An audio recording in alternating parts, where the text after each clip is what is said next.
सुख दुख कर्म से ही होते हैं। इस संसार के सुख अपने कर्म के अनुसार मिलते हैं। कर्मशील पुरुष कर्म से ही उत्पन्न सुख प्राप्त कर लेते हैं।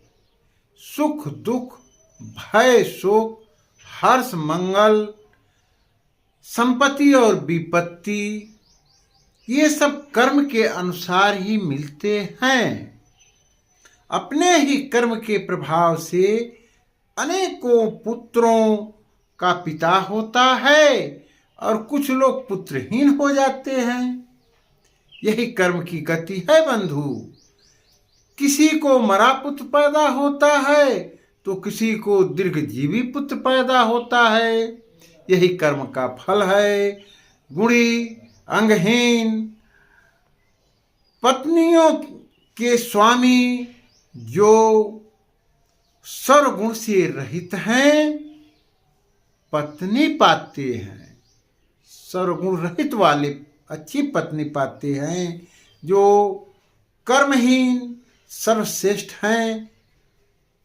भार्या रहित रूपवान रोगी और धर्मी होना मुख्य कारण अपना कर्म ही है।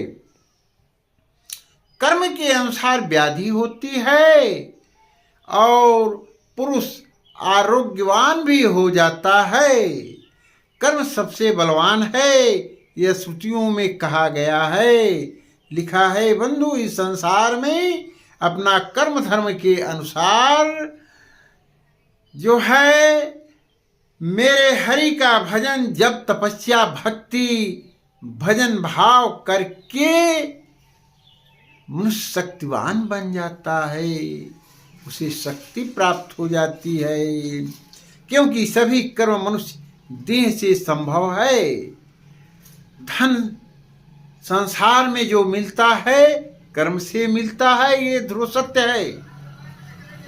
पुत्र की प्राप्ति यही पुत्र शरीर जो है कभी राजा बन जाता है कभी जो है संसार में भिखारी बन जाता है कर्मों के अनुसार।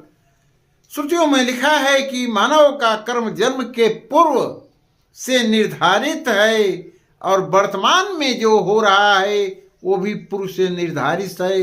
इस कर्मों के अनुसार ही उसे फल मिलता है और मिलेगा।